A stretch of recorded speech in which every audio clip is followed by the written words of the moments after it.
Pretty solid performance. Oh, look, I thought we were really good, especially early. When the game was up for grabs in the first quarter, I thought we were really good, and then it was, got a bit slippery for everyone, and it was a bit untidy, and second quarter wasn't that good, but I thought our response and intensity in the second half was pretty good. They were obviously down a few soldiers there right at the end, but look, we take the 4 points, no doubt.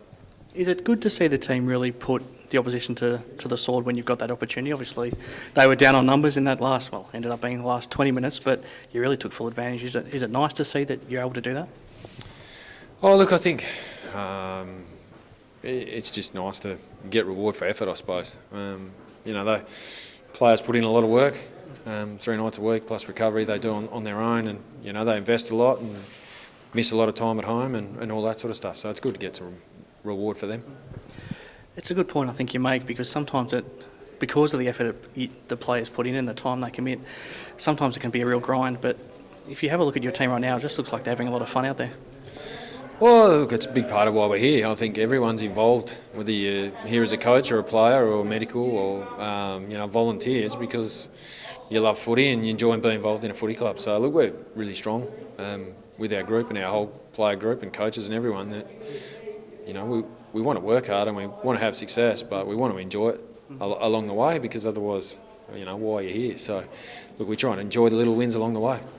How happy have you been with these 3 weeks now since that Swan Districts game? I think you've beaten Peel, West Perth and Claremont today. I think more than 200 points between those 3 games. How worried were you with that one performance, and how happy have you been with the response?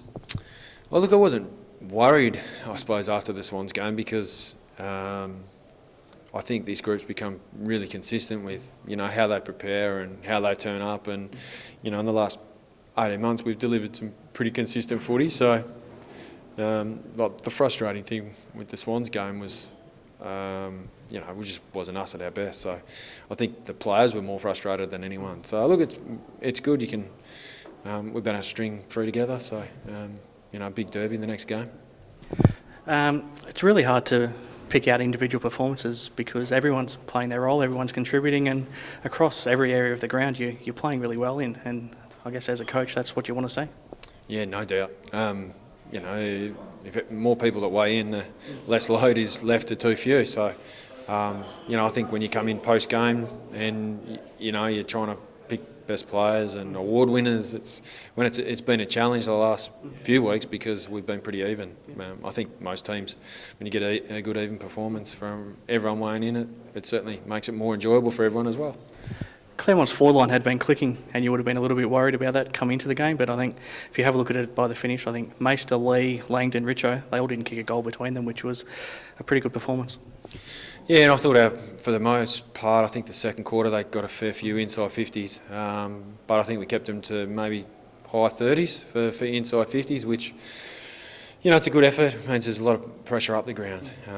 If you can pressure them up the ground and the ball doesn't get inside 50, it's hard to score. So, look, we've been really pleased with it. They've got a very talented, forward half. They lost a couple of key mids as well today, and it was a bit slippery, so it wasn't a great night for forwards. But, we were pleased with how we've defended.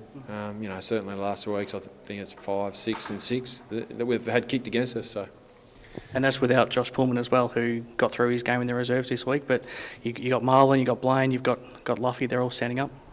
Yeah, and it's at the minute that she's pretty hot for spots. Josh, missed a week with general soreness. Luffy came in, played well, and obviously holds his spot. So, but Jared Garlett was back and played really well in the twos, and Jacob Dragovic has been really unlucky. Had a great pre-season, got sore, missed the game and hasn't been able to get back in, and you can go through them. Jake Solomon, Tyson Pickett, Jared Parry, so Jake Florenka. So there's plenty of healthy competition for spots, which it's good for the club. The twilight start games, how are you finding those? And you've got one more to go obviously now in the Derby in 2 weeks. Yeah, we were talking about that the other night. I think the only loss we've had was a 2 p.m. start, so we're liking the twilight. How do you now approach this? You've got 2 weeks almost now to prepare for the Derby. How do you work your program leading up to that? Look, the players will have a bit of a chance for a mental refresh, I guess, over the next couple of days, and then Yeah, it's good. It gives us a chance to have two pretty solid sessions next week, and then obviously like a normal Thursday prep heading into the game. So it gives us a chance to probably practice a bit more, which is good. And Derby's always a big game, so but we should be in reasonable shape. Happy to be playing on Anzac Day itself, even if it does happen to be Tuesday. And I guess the only way that works is if you end up having the bye afterwards as well. Yeah, look, it's worked out. It's worked out well. It's a great day. It's a really good honour to play on an Anzac Day, and I'm sure the boys really enjoy it as well. So, no doubt, it'll be a big game. Thank you. All good.